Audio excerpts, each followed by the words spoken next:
All set. Great. Thanks, Chris, and thanks to the Center for Watershed Protection for hosting this. Really appreciate that. They do some fantastic work, very similar to this work as well, so appreciate it. I'm Doug Bish. I'm a principal with Stantec Consulting. The other main presenter today is Sarah Walrath, who is our marketing coordinator. Please bear with her. She's going to be presenting from her vacation at the beach, so she's obviously very dedicated to her job. So I'll turn it over to her in a little bit. What we're here to talk about, the Chesapeake Bay Foundation commissioned a series of mini grants to both the center and to Stantec, formerly Williamsburg Environmental Group, to assist localities with MS4 services. So, and one of those technical outreach efforts, the services were about developing public outreach planning and a framework for a Virginia jurisdiction to help comply with their MS4 Phase 2 permit. So we're going to do a brief intro. We're going to talk about a roadmap for outreach planning, the process that we went through in this particular endeavor, and then potential future improvements. Please feel free to ask questions as we go along, but the chat box that everyone can see, please feel free to throw them out there. We may not be able to answer them in real time as we go through the slides, but we can always circle back and answer them at pauses or during the break. So appreciate it. Again, it's always useful to take a step back and, why are we here? Well, the Chesapeake Bay is the nation's the largest estuary in the United States, and it's been declared a national treasure. It's obviously got some significant water quality issues associated with it. There are a number of federal initiatives to improve water quality in the Bay, and state initiatives and local initiatives, all of that culminating in the development of the Chesapeake Bay TMDL, and that has resulted in some fairly significant requirements for regulated municipal separate storm sewer systems, a lot of strain on staff, and really happy that CBF is out there trying to assist communities with compliance and moving that forward. And so Lee Epstein is the director of the Lands Program at the Chesapeake Bay Foundation. And Lee, if you could just make a few remarks, appreciate it. Hey, thanks, Doug, and hello, everybody, and thanks for joining us today. For those of you who didn't join last week, listen to the webinar last week, which I commend to you, and I'll tell you how to get to it in a moment. And for those of you who don't know who we are, you must be sleeping. But in any case, we're the largest and the oldest nonprofit dedicated entirely to restoring the Bay. We have an education department which gets to about 30,000 children and adults, gets them outside on the water every year. We have, as you know, we do advocacy work at the federal, state, and local level. We run an active restoration program for oysters and for forested buffers along streams and for plantings on farms, such as out in the valley. But we've also seen a pretty big need in the last couple of years, as Doug alluded to, with local governments. And they're having to face these new requirements. So we've been trying to help them as best we can.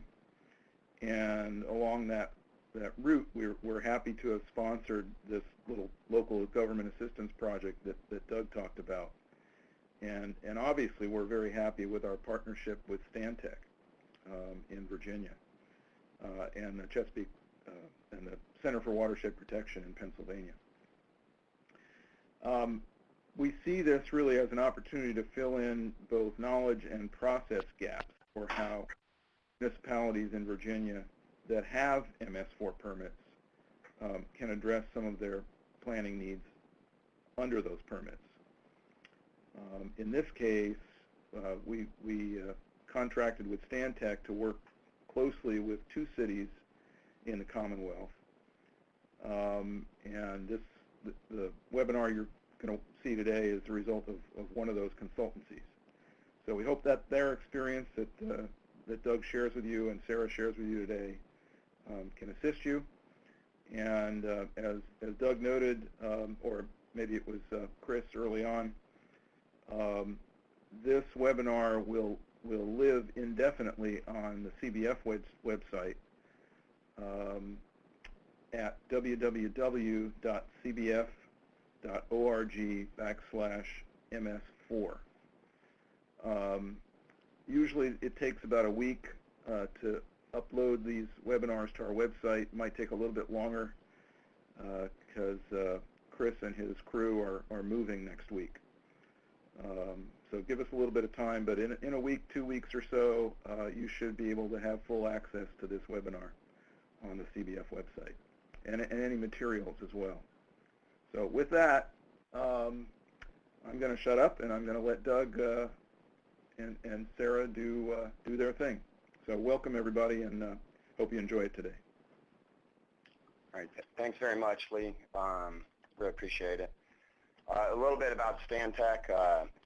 We were contracted by CBF when we were Williamsburg Environmental Group, Virginia-based small business. Back in January, we were acquired by Stantec, so now we have a tremendous breadth of resources across the country. More than 13,000 people, and maybe 14,000 now, and primarily in the United States and Canada. So we're now still doing the same thing we were doing before, wetlands, aquatic resources protection, stormwater, and municipal support. We're just doing it now as part of Stantec's Mid-Atlantic Environmental Services practice. So a brief overview, some of the boring stuff, but I mentioned that these federal requirements, in particular the Chesapeake Bay TMDL, have resulted in some fairly stringent permit requirements passed down to municipal jurisdictions. Many of you in the region are familiar with that, but in particular, Virginia's Phase 2 MS4 general permit has a whole litany of additional efforts that are necessary to bring programs current with the current permit term that started on July 1st of last year, and also to advance towards the Chesapeake Bay TMDL implementation objectives. And the one we're talking most specifically about today includes updates to the Public Education and Outreach Plan, minimum control measure number 1. So, but further, this all relates to the Chesapeake Bay TMDL action plan and special conditions. Obviously, public outreach can change behaviors, can change and can improve water quality if implemented properly. So, so a little bit about this specific tasking. Last week we discussed record keeping, reporting, and nutrient management planning for the City of Falls Church. This week we're talking about work that was performed for the City of Lynchburg. They have some very aggressive demands in front of them, and they're very busy, which I think is pretty typical of stormwater professionals throughout the Chesapeake Bay watershed. They have a lot on their plate, including local TMDLs, bacterial impairments to the James River specifically. They also have a CSO permit. They have combined sewers in portions of the city that create some unique challenges. And they have their MS4 permit objectives to try and bring that forward as well. So they as we set forward on the effort to develop the public outreach plan, one of the things they really wanted to do was leverage digital media and social networking, try and create a program that maybe was more modernized than the traditional way that stormwater managers have reached out to the public. And in doing that, they have a very qualified and competent staff performing those duties, including Aaron Hawkins, who's their water quality manager, and Chris Geyerson, who was hired as we were performing the contract to be their public outreach coordinator.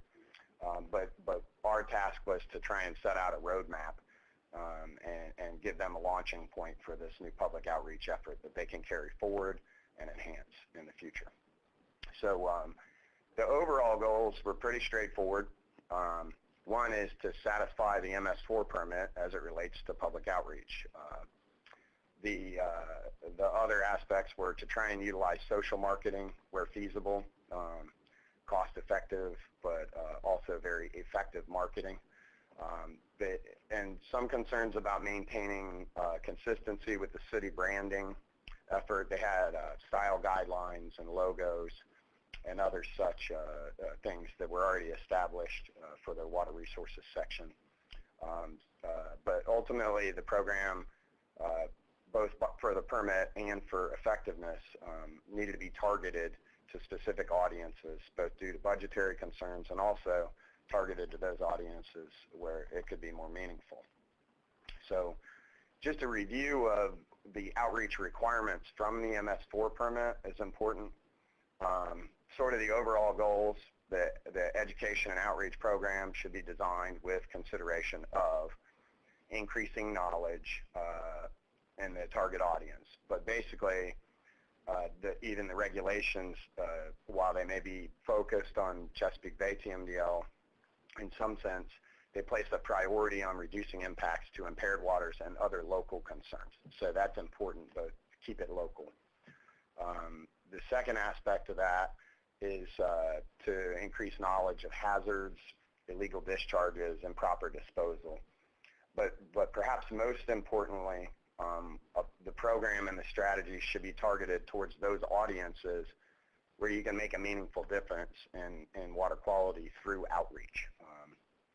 So that's another important thing to keep it in context. The specifics on the outreach requirements, the MS4 permit and the current term got a lot more specific about how the program needed to be crafted. And it includes identifying, at a minimum, 3 high-priority water quality issues, then evaluating the target audience for those issues, estimating the population size of that audience that you need to reach to have meaningful impacts, and then subsequently developing relevant message or messages that are tailored to those target audiences. So as a backdrop to that, as that process moves forward, the plan also needs to provide for public participation during the program development, and the annual sort of measurable goals here is that it needs to be designed to reach 20% of that high priority target audience each year of the permit. With, I guess, the idea being that over a 5-year permit term, if you can outreach to 20% each year, ultimately you will get to 100%, although some folks may just not come along. So, and then as a sort of an adaptive approach to outreach to make sure this is effective in the long term, you know, best laid plans never survive first contact with the public. But is to provide for the adjustment of that as you observe weaknesses, shortcomings in the program and implement it. So we set out and talked about, well, what are we going to use to develop this framework?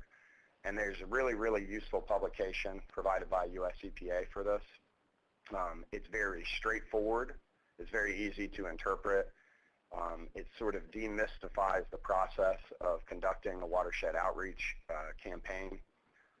And so we discussed this with the city and with CBF and ultimately selected, well, this will be our roadmap for the planning effort. But whether intentional or not, what's interesting is this EPA document called Getting in Step has a step-by-step process that says define the driving forces, goals, and objectives, which basically are water quality focused. What are your priority water quality issues? Then identify and analyze the target audience, which is also stipulated by the permit. Evaluate the target audience. Then create messages that are going to be meaningful to that audience. And then, you know, the implementation component is package it and distribute it. And further, that process that's outlined in the EPA publication has an evaluation and feedback component to adapt the program to be more effective in the future. So, you know, what we set out is to develop a framework in coordination with the city, engage with the public, and develop a good plan that they can execute over this permit term. Now, all of these resources will be available to you. We'll have a FTP link at the end. And as Lee referenced, these materials will all be on a page on Chesapeake Bay Foundation's website. So they'll be available even after our FTP link expires. So feel free to peruse them. We hope they're useful to you, and we hope that you can glean whatever insights you may to help improve your program. So now we get into the real guts of this, which is the overall process, starting with identifying the issues, leading to who are the audiences we need to reach out to what messages are going to be effective for those audiences. And I'll talk briefly about just kicking this off, and then I'll turn it over to Sarah. But step one is define the driving forces, goals, and objectives. From a very high level down to specifically what are you trying to accomplish with your public outreach plan. And the driving forces are fairly clear here in that they have a lot of existing mandates and a lot of previously identified problems and goals to improve water quality, including the Chesapeake Bay TMDL, the CSO permit, the local bacterial TMDLs, and their MS4 permit. So that part of it was fairly straightforward. When we get a little bit, the next cut in terms of strategy objectives, specifically, we want an outreach plan that can satisfy their MS4 permit, but also an ancillary objective is create a lasting social marketing, there's a spelling error that wasn't caught there, but a brand for their campaign that's effective in eliciting voluntary behavior change. And with that, I'm going to turn this over to Sarah Walrath, our marketing coordinator. I want to give a little background on her importance to the overall effort. I'm a stormwater guy by trade, but a lot of us as industry professionals, in terms of outreach, it's a little softer maybe than what we're used to in dealing with stormwater. So I would strongly recommend if you set out on an outreach campaign, you engage someone with a marketing and communications background, both academically and in practice. And Sarah is essential. She serves as our marketing coordinator for our business center, but also that's business to business type of marketing. But her background, she worked for Main Street Homes as a marketing coordinator for a number of years, doing direct business to consumer marketing. So she knows how to reach out to folks where industry professionals may state a message or craft a message that may not work as effectively, but she knows how to reach out to the layperson and communicate issues, and her involvement was essential. So with that, Sarah, I'm going to take the reins. Thanks, Doug. I appreciate it in the introduction, and thanks to the Chesapeake Bay Foundation. And this is a really exciting project to work on. Just a little bit of history, actually. When I was in high school, I was one of those students that got educated by the CBF, going out to Fox Island and learning more about the Bay. And so it was really exciting for me now in my professional career to be able to support that effort as well. But we're just going to jump in here to step 2, identifying and analyzing the target audience. You got to know who you're talking to, and finding the target audience is really a distillation process. So we worked with the city through several different steps, including public involvement, which is the first one we'll go to here. We actually set up a little table at the James River Splash and Dash last summer, and we asked citizens to weigh in on, why they thought having clean water was important, what they thought made the water dirty, and what each of us could do to help. This gave citizens an opportunity to really kind of say what they thought, and also gave the city an opportunity to respond to these issues of concern from the public proactively. So as you can see, just here on the next slide, these are some of the water droplets we had them fill out. So each of the questions were on water droplets, and then we posted those droplets on an easel, which, in addition to just being a great way to display that, to hopefully gather more people around our table and get more feedback, it really kind of demonstrated that what we thought about, what the citizens had to say, we thought it was important. And it is. It's important to know what your people want to say and what they think is important. So just on the next slide here, what we have is just an example of some of the feedback that we got from the citizens that day. And we imported all of this into a table just to kind of take the handwriting analysis factor off the table for the city. And then from there, what we did is we grouped them. So, we had several different kinds of responses. What of those could fit into bacteria? What could fit into nutrients? Kind of some of these bigger categories, so we could see what some of the issues were. And from there, we moved on to a weighted table, and this includes the public inputs as well as some of the other issues that the city was dealing with. And what we really looked at here was kind of where could the city gain water quality impact from improving a few of these categories, and what were those 3 highest priority water quality issues, and did it relate to their CSO as a permit as well as to their MS4 permit, and if we could reach out to one of the target audiences that contributed to behaviors that were linked to these water quality issues, would it have an impact across multiple different goals for the city?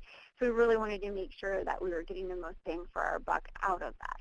So from there, we kind of narrowed it down to the water quality impairment, or the 3 highest issues for the city were nutrients, bacteria, and sediment.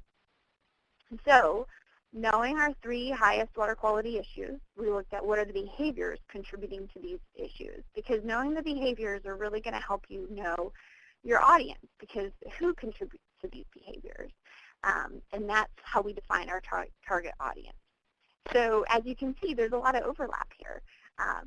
And that's another benefit as well, because if we can address one audience that may be contributing to both bacteria and nutrients, or bacteria, nutrients, and sediment, then we're really going to hopefully see an improvement among these multiple water quality issues, and which hopefully will make it easier for the city to address it with them, as well as just get a little bit more out of the budget, which I know every locality hopes to get a little bit more out of the budget.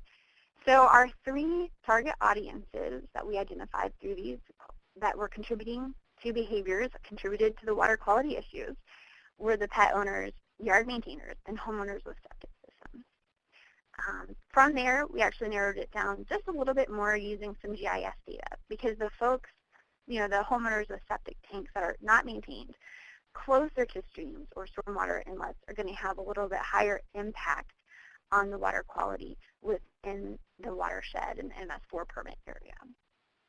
So the city then was able, we could use this GIS data to, get addresses and contact information for the citizens that are specifically closer to those water quality issues. All right. So now that we've identified our target audience, we can really work on creating the message. And creating the message is kind of a fun part too. You always need to remember your target audience when you do it though. So you're always going to think back, who is my target audience? And then you have to think ahead too, because what is it that I really want them to do? So you want to keep that in mind when you're crafting the message. Also, some other just key points, you really want to make sure you're getting a response from the identified target audience. You got to be concise and specific, because if you're too broad, you're not really going to get the most bang for your buck. Also, if you're too wordy or lengthy, people lose interest quickly. And of course, this needs to be compatible with a lot of different places. So if you're going to be using it in social media or newsprint or newsletters or on TV, make sure it can be used in a broad platform of media. So we took a behavior change focused approach to crafting our message. So we have our water quality issue being addressed. Again, this is all just programmatic. You'll hear me say that a lot. The water quality, the audience, the behavior to change. So we're looking at pet owners. What do we want them to do? Well, we want them to pick up their waste and dispose of it properly. Homeowners with septic tanks, what do we want them to do? We wanted them to maintain healthy tanks and fields. And yard maintainers, what do we want them to do? We want them to use fertilizer smarter and use erosion and sediment control measures. So when you're crafting your message, remember who's your audience and what is it that you want them to do. And keep it simple, keep it fun, and make it engaging. So what we did is we crafted several messages for pet owner audience for the city to choose from. The first one, we've all stepped in it, but we don't have to. Save the James and scoop the poop. this one hit home for me because I was putting up Christmas lights in our front yard and stepped in someone else's dog's excrement that they failed to pick up. And it annoyed me. I thought, well, if I've done it, I'm sure other people have too.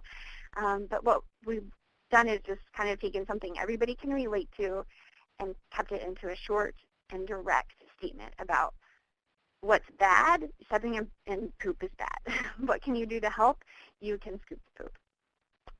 Another one, you'd only do it for your best friend. Love the James and scoop the poop. Your choice.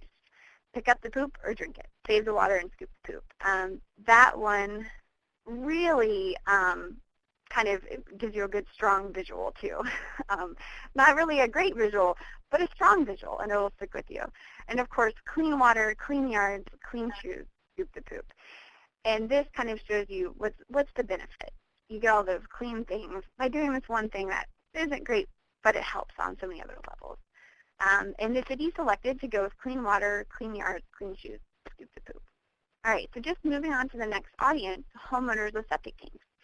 Here, we just recommended to the city that they utilize a free resource on the EPA's website. It's a great resource. They have a whole outreach toolkit for septic tank homeowners with septic tanks, and you can follow the link here to get to that information. So it's just a really simple message: do your part, be septic smart. So we'll just move on to the third target audience, which is yard maintainers. And here we give them two different proposed messages. Turning green, learn more about how your fertilizer feeds the algae and kills the fish. And don't pour your money in the river, fertilize smart. And the city went with the second option. So now that we've crafted the message, we really just want to think about branding and delivery methods. And there's a lot out there, but a brand is more than a logo, and it's more than a statement. What you see is actually just the tip of the iceberg. A brand is really used to create a consistent, memorable identity for each of these messages. So for each message, we were really trying to develop a positive, action-motivating brand image. So the brand was strategically developed from research from our target audiences in order to achieve the desired behavior change for each target audience. So just going in here, for our brand, we were looking to create a space, something that people could identify with when it comes to clean water, clean yards, clean shoes, someone who would be kind of a spokesperson for the city. And we recommended doing caricatures. Particularly the fish. You know, he's really grumpy, he's really upset because the water quality is poor and this makes him sick all the time. And we could use a carp fish that's native to the James River, or Grover the dog. Again, he complains about all of the bad things about people not picking up pet waste, from it making him sick, to him stepping in it, to all of that, just kind of making, again, the characterization of what's wrong with pet waste that isn't picked up or disposed of properly. And I think it was nice, too, maybe for the city to have two options, because they, of course, are the experts on the city and what they think would work best with what they have going on now. And they chose to go with Grover the dog. So moving on to the second, I need to go back just a step, proposed delivery methods. So once you are thinking about the brand, you know, it's good also to think ahead, to think, well, how could I be using the brand? And these are all really good options that we proposed for the city. Some of the things to keep in mind, too, that there are a lot of free options here. The city already maintains a website. Water Resources has its own page on the website, so you can put all of your information up there. Social media is a great outlet as well. So a lot of different options are out there for delivery methods once you get your brand identified. The second message, do your part, be septic smart. Again, we're going to utilize the EPA branding here, and a lot of different ways to do it, because we know or can identify some of the mailing addresses for homes with septic tanks within the MS4 permit area.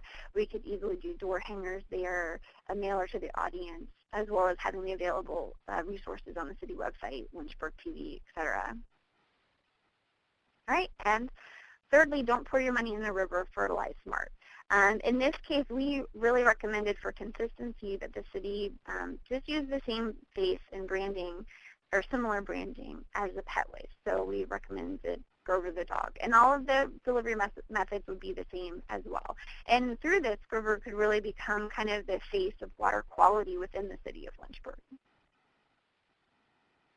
So for another exciting part, packaging the message. This is kind of where we get into more of the graphic design and elements that will be used in delivering the message to the public.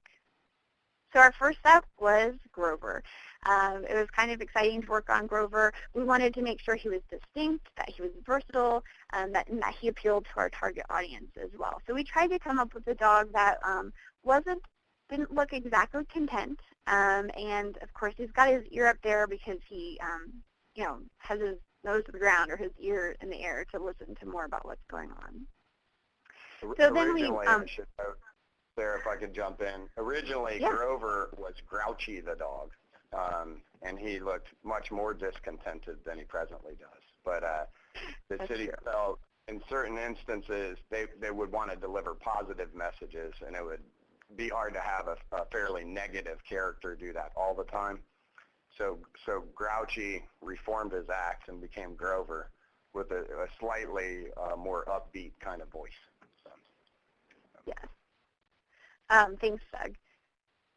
Okay, and then we used the face of Grover in our logos. So here we're just, again, going back to what our message is, and clean water, clean yards, clean shoes, scoop the poop, and don't pour your money in the river, fertilize smart. And what we really tried to do here is make sure Grover as our brand was highlighted, but then give the really strong call to action, because what do we want our target audience to do?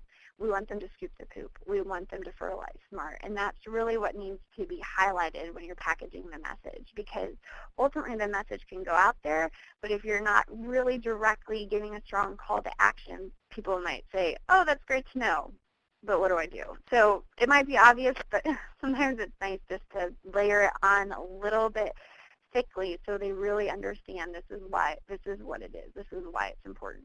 So scoop the poop, fertilize smart.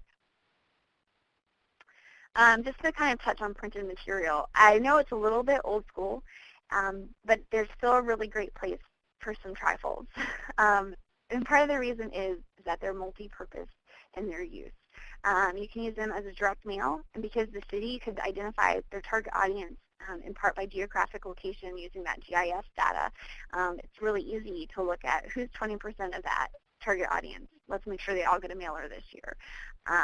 They could also be used as handouts, as the Water Resources Department participates in different activities throughout the year. It's really easy to keep these out, and they've got a lot of graphic, beautiful colors. They've got a lot of good information as well, so you're hitting the education point in the permit requirement.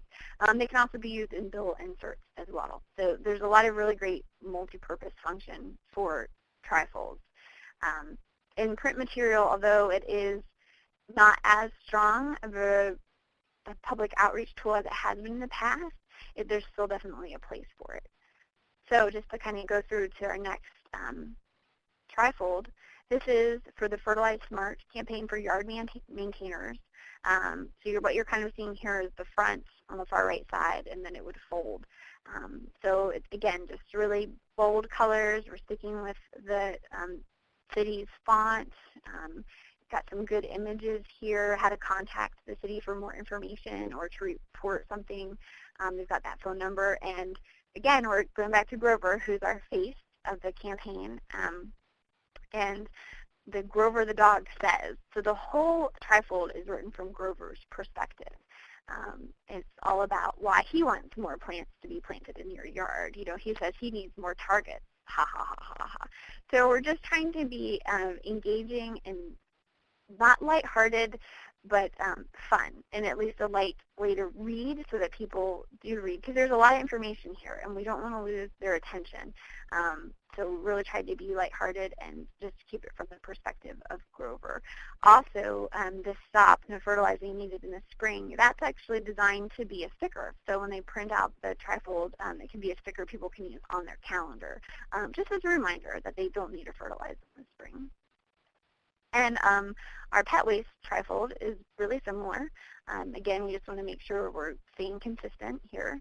And the cover, contact information once again, and on the inside, again, this is from the perspective of Grover. So pet waste makes him grouchy, and Grover has to tell you about pet waste and why it's bad and why it's disgusting and what you need to do about it.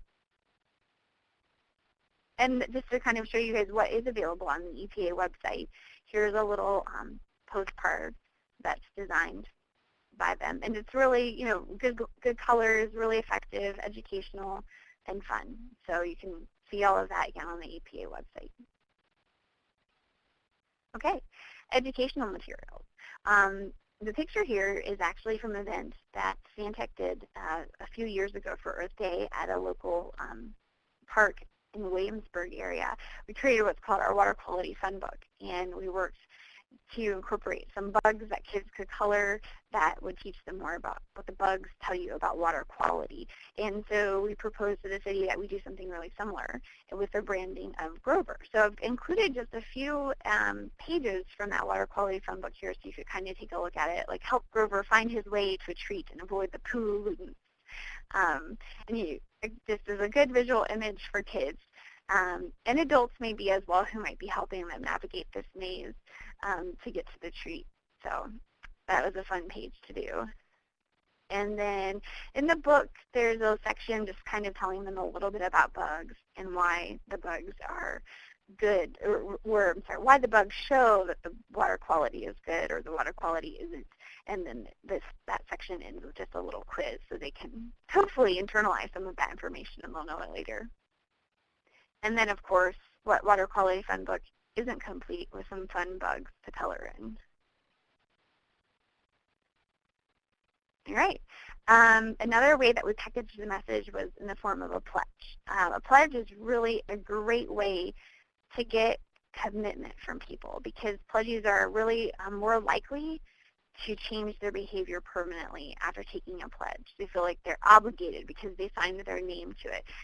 Another reason is that it's a really great way to gather contact information for future outreach. In fact, the way that we designed this is that the city could follow up with pledgees 3 to 6 months after their pledge is made and send a thank you note with perhaps the trifold from the pet waste or the yard fertilization, just to kind of give the people a little bit more information. So here's the pledge card that folks would fill out, and it's the fight to end pollution starts with you. So here you can see what they're pledging to. They can sign, date it, include their name and address, and then here's the thank you note. Actually, Grover sends the thank you note out along with his trifold for pet waste. It's a great way to just follow up with folks and remind them that they took their pledge and hopefully remind them that they feel obligated to follow through with it. And of course, social media. It's a really great resource.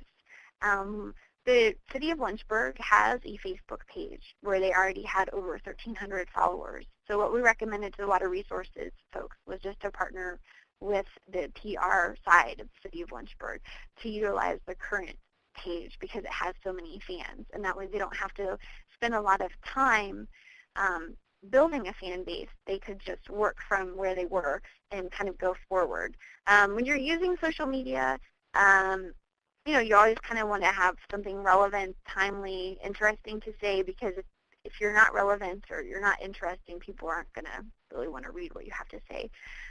Which probably is more than just on social media, but in this case, keep that in mind. So we recommended that you post from the perspective of Grover, that Grover could have his Grover days, like maybe Monday, Wednesday, and Friday, or every Tuesday Grover would post. As far as content goes, you can always just follow your calendar. If you have an event coming up, make sure you post on it, but post on it from the example, from the perspective of Grover. Why why would Grover want to be there? You know, additionally, images are a great way to get people's attention, and because Grover can be photoshopped into any photo, really, you know, we suggested here that, you know, Grover be photoshopped into a person from me not picking up their pet waste, and just saying, I couldn't be more disappointed, and to just kind of get people's attention that way versus just your regular PSA announcements. And just a note here, whenever you're using social media, if you feel like you're struggling to develop content, just take a step back, don't post as frequently, and kind of rethink where you want to go. What does Grover have to say about water quality, and go from there. Okay, another great idea is just using promotional material that has a functional design. So we want people to pick up pet waste. Well, if you give them little baggies that they can carry with them, it's a really good way to encourage them to pick up pet waste. We also looked at bandanas for dogs as well. So not quite as functional, but the great part is that it's on the dog wearing it. It's another visual reminder to people when they're at the dog park, oh, I need to pick up my pet waste.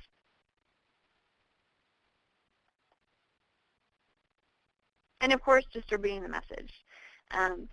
We've crafted the message, we're talking to our target audience, how do we get to them? And really looking at localities with limited budgets, just to try the best to identify the most cost-effective and relative way to reach out to the audience.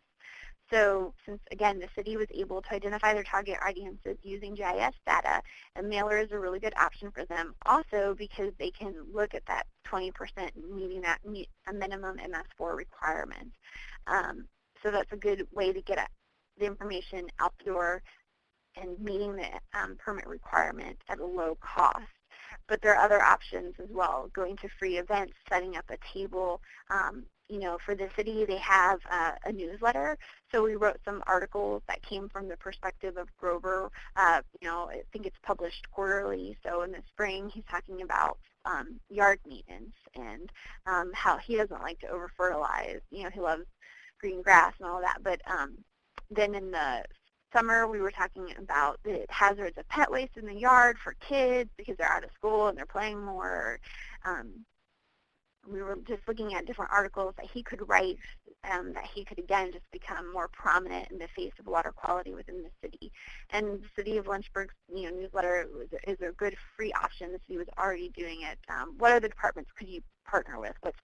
What are the Parks and Rec Department doing this month? How can we work with them? Is there a rain barrel workshop coming up? Make sure it's on the city website, for instance. The Water Resources Department has their own page, getting the information up there, posting the trifolds as well so people can download them, or even reformatting them so that they're just in 8.5 by 11, easy to print off or see. And of course, social media is also a really good free option. So just there's a lot of different ways to reach out to your target audience without spending a lot of money. And with that, I'm going to just toss it back to Doug here. Thank you very much, Sarah. I appreciate it. Really nice work, and thank you for your work on the project. So the last step in any of these outreach program development is having a feedback mechanism, both to track the effectiveness and also demonstrate consistency with the permit condition. The permit condition says you need to reach out to 20% of the audience a year. Unfortunately, while print material is more costly, it's also very measurable. We mailed it to 20% of the target audience or more. But I envision the program is going to be significantly refined in the future, both as they refine and narrow the target audience. And a good example of that is for the septic versus sewer, we're using geographic information systems to identify residential parcels within the city, both in and outside of the MS4 that are not on their sewer billing network. Some of those may be undeveloped residential parcels or unoccupied, and some of those may be in areas where they have more significant septic failures. So they could narrow that target audience more specifically to the areas that are meaningful over time. For pet owners, they're looking further to refine the target audience through coordination with pet supply stores, pet shops, and interacting and pet-friendly type events where they can start to build a bigger list for both digital distribution and get folks engaged in the program. So I see there will be refinement to the program over a period of time to either narrow or possibly broaden the target audience in these areas as they get more information. Word of caution, the folks that issue dog licenses don't really like sharing that with stormwater outreach. So sometimes it can be tough to get better data. But over time, they're going to build a broader base of knowledge about how effective these approaches are and who they need to reach out to. So a lot of room for improvement. And then we need to improve. The improvement will come with improved data. The improvements may also come with just budgetary considerations. You know, trying to do direct mail campaigns to a very broad audience is very costly and may or may not be effective. So as they gauge audience response through their implementation, they'll be able to better benchmark whether they're successful in reaching that audience. So those benchmarks, periodically they will reevaluate, are they consistent with the permit condition? What do their budgets allow them to do in outreach? There's a lot of great ideas, but producing the bags with the pet litter bags in them may be a fairly expensive way of reaching out, the swag, and have to prioritize those areas where they're cost effective and they most directly reach the audience. And further, you know, the popularity of the program. It could take off. The goal would be for Grover to go viral, so to speak. So we're really excited about the prospects for the program, but this is just a starting point, and the city will carry this forward and improve it definitely in the future. So with that concludes the portion of the program. We can help answer a few questions. Some of them are maybe a little broader than the scope of this, so I'd like to keep them focused on outreach so we can get the benefit of Sarah's expertise. But the links on your screen are to a Stantec FTP site where the top link should link you automatically. If that doesn't work, you need to copy down the login name and password below. Feel free to download the materials. We hope that is useful to you as program managers and environmental professionals to help improve your program and stimulate ideas. We'd love to hear your feedback. If you'd like to email us, I will copy the top link into the chat bar in a second so that you've got that. I think you can click on it. But as Lee said, all of this information will be available on the Chesapeake Bay Foundation's website. It didn't copy quite like I would hope, so you may have to cut and paste. But in any event, really appreciate you attending today, and I want to thank the center for hosting this. I really want to thank Lee and all the great work that the Chesapeake Bay Foundation is doing.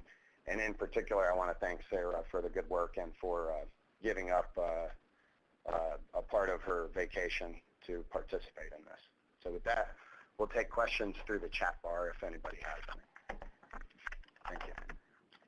I want to thank the City of Lynchburg as well. I don't believe they could join us today, but they came up with a lot of these ideas themselves. So we just get the credit.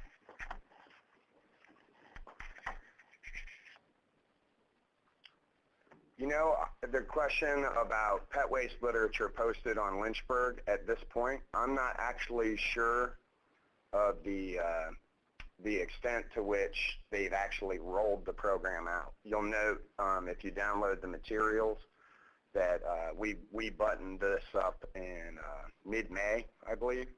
So I'm sure that doesn't give them a whole lot of time to look at budgets and interdepartmental coordination to actually do the rollout. I know they're actively pursuing that. I'm not sure if it's actually available on, if they've gone live, so to speak, to answer David's question. Doug, I'll just take 1 second and answer Carl's question on Pennsylvania, even though it's a little bit off center here.